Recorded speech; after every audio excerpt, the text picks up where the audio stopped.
हजरत आपका क्या नाम हुआ? मेरा नाम मोहम्मद जसीमुद्दीन अलकासमी महद तैयब नूरचक। जी, तो हजरत आज आपके मदरसे में बच्चियों का प्रोग्राम चल रहा है, इसके बारे में आप क्या कहना चाहेंगे? जी, यहाँ ये बच्चियों का जो प्रोग्राम चल रहा है, साथ साथ ये है कि यहाँ लड़कों की भी तालीम होती है। और ये इदारा सन 2016 में कायम हुआ था। 2017 से हज़रत मौलाना सईदुर रहमान साहब सिंगा चौरी के ज़रिए तालीम का आगाज़ हुआ था। और अल्हम्दुलिल्लाह आज यहाँ 150 बच्चे तालीम हासिल कर रहे हैं। हॉस्टल में भी 35-40 बच्चे रहते हैं। और अभी सर्द का मौसम है, बच्चों में कंबल भी आज तकसीम हुआ है अल्हम्दुलिल्लाह। तो ये इदारा हज़रत कारी तैयब साहब रहमतुल्लाह अलैह साबिक़ मुहतमिम दारुल उलूम देवबंद के नाम से ये इदारा चल रहा है।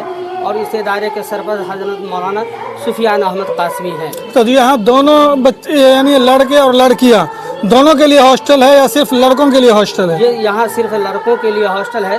बच्चियाँ सिर्फ आती हैं सुबह 8 बजे और 2 बजे पढ़ करके चली जाती हैं। तालीम का क्या निज़ाम है आपके मदरसे में हजरत?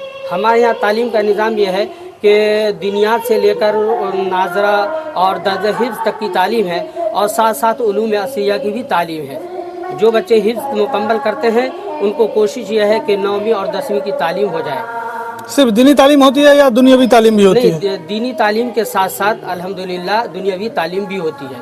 और लड़कियों की तालीम के बारे में आप कुछ कहना चाहेंगे? लड़कियों की तालीम भी इसी तरह है कि जहाँ वहाँ बच्चियाँ नूरानी तादीद से लेकर बुखारी तक की तालीम हो रही है। वहाँ 100 बच्चियाँ तालीम हासिल कर रही हैं। और इसी तरीके से रोज़ बरोज़ बच्चियाँ बढ़ रही हैं अल्हम्दुलिल्लाह।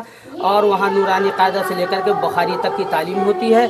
तो और इस साल जो है सो वहाँ 3 बच्चियाँ जैसे बुखारी शरीफ ख़त्म कर रही हैं। 3 बच्चे और फारिग हो रही है? जी, फारिग हो रही है वहाँ जैसे। जी। तो आप क्या कहना चाहेंगे कौम के लोगों को, खास करके मधुबनी वासियों को और पूरे बिहार वासियों को, कि लड़कियों को पढ़ाने में और लड़कों को पढ़ाने में क्या करनी चाहिए, किस तरह से आपसे कॉन्टेक्ट करें? जी, हम आवाम से और लोगों से कहेंगे कि भाई जहाँ दुनियावी तालीम दे रहे हैं आप, वहाँ दीनी तालीम भी बच्चियों को दें और बच्चों को भी दें।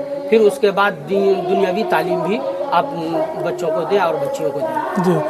तो आपका मदरसा किस तरह से चलता है? हमारा मदरसा जैसे सुबह जैसे यहाँ जो बच्चे हॉस्टल में रहते हैं वो सुबह फजर से पहले उठते हैं और कुरान शरीफ पढ़ते हैं, सुनाते हैं। और उसके बाद फिर जो आने जाने वाले बच्चे हैं वो सुबह 8 बजे आते हैं और 1 बजे से उनकी छुट्टी हो जाती है।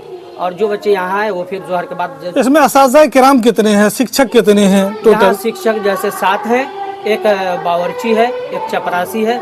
इस तरीके से 9 आदमी यहाँ काम कर रहे हैं। ये बच्चे का अखराजात कहाँ से आप हासिल करते हैं, किस तरह से आता है? ये आवाम के चंदे से ये इदारा चलता है।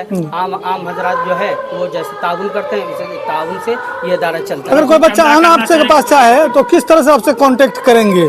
कोई अगर अपने बच्चे को यहाँ पढ़ाना चाहे या बच्ची को, तो आप किस तरह से आपसे कांटेक्ट करेंगे? जी, आजकल तो सोशल मीडिया का दौर है, नंबर आते हैं, नंबर से हासिल कर सकते हैं, या एड्रेस है उस पर जैसे आ सकते हैं। और जैसे जिस तरीके से यहाँ कोई साहब चाहते हैं कि हम बच्चों का दाखिला करा करके यहाँ बच्चों को रखना है, तो उसके लिए यह है कि माहाना खर्च 2000 रुपया है। तालीमी फ़ीस, खुराकी फ़ीस, ये सब लेकर के 2000 रुपये हैं। और जो हजरात नहीं दे पाते हैं, जो गरीब हैं, उसका मदरसे की जानिब से उसका ताउन होता है।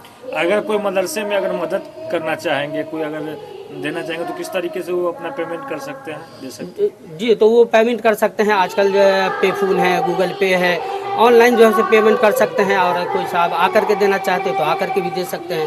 हज़रत जी लोग के चैनलों के माध्यम से जैसे हमारे जो कौम में जो बच्चियाँ जो घर में रह पाती हैं, वो पढ़ाई नहीं कर पाती हैं, माँ बाप उनको नहीं भेज पाते हैं, उनके गार्जियन से आप क्या कहना चाहते हैं? हम उनके गार्जियन से यही दरख्वास्त करेंगे कि आप अपनी बच्चों को मदरसा तक भेजें, स्कूल तक भेजें।